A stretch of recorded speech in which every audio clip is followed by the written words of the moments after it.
ጋሼ አባባ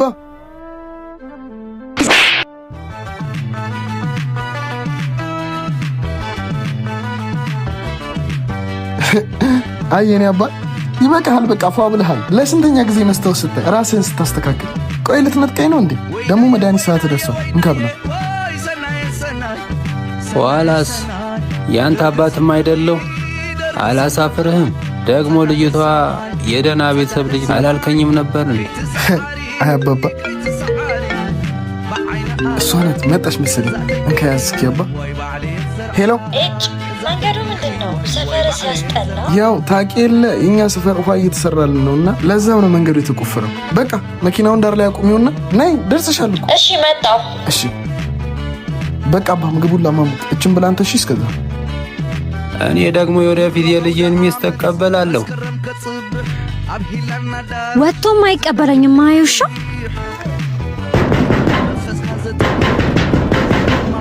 መጣች፣ የኔ ልጅ መጣች።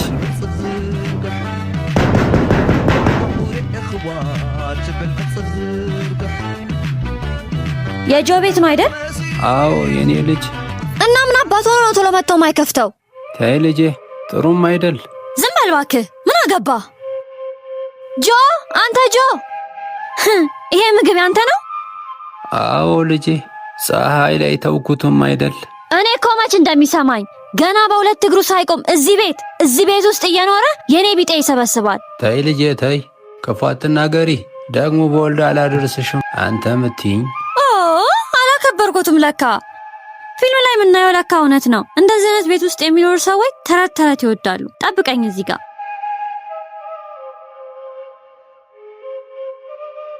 ምንድነው ልጄ? እንኩ እስከናቃው ይዘው ይውጡ። ፔስታልም አላደርግሎትም። ውጡ ውጡ ውጡ ውጡ ውጡ። አባ እንዴ እኔ ፍቅር እንደዛተው ያቺን ማያወጣትን ገንዘቡን አዲስ ጁስ መጣለች እገዛላታለሁ እንዳለ ሊገዛልሽ ሄዳ አይደል? የምን አባት አንድ ጃጄኔ ቢጤ ሽማግሌ ነበር። እሱም ከነ ምግቡ አስወጥቻለሁ። አብረን ለብቻችን ጊዜ እናሳልፋለን አላልኩኩም ነበር? አባቴ ጋሼ አባባን ብቻ እንዳይሆን ጋሼ አባባ መቼ ነው ቆይ የምትቀየሪው? አባት እኮ ናቸው። የኔ አባት እንኳ ባይሆኑ ይሄን ብጫቂ ገዝተሽልኝ ሊሆን ይችላል። በብጫቂ አሳምረሽ ሊሆን ይችላል። የአባትነት ቦታ እንግዲህ ልትተኪልኛችን ክብር አለሽ።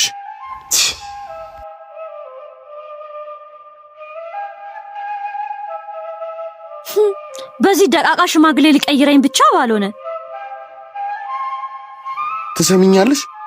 አባቴ የሀብት ባለጸጋ ላይሆን ይችላል፣ የእድሜ ግን ባለጸጋ ነው። ደግሞ የኔ አባት ስለሆነ ልዩነት የለው። ትልቅ ሰው ነው። በጣም በብዙ እድሜ እኮ ይበልጥሻል። እንዴት እንደሆነ ንቀት ታሳያለሽ? ከነ ብጫቂ እስካርግሽልኝ እስከ ገንዘብሽ ውጭልኝ። ልጄ ፌስታሏን ረስታለች እኮ። አባ የምትወደው ጁስ የሚገርም ጣዕም ያለው። ይህንማ ለዛ ንግግሯ ቅጣት ነው። ዋው ጁስ የምትወደው እኮ ነው።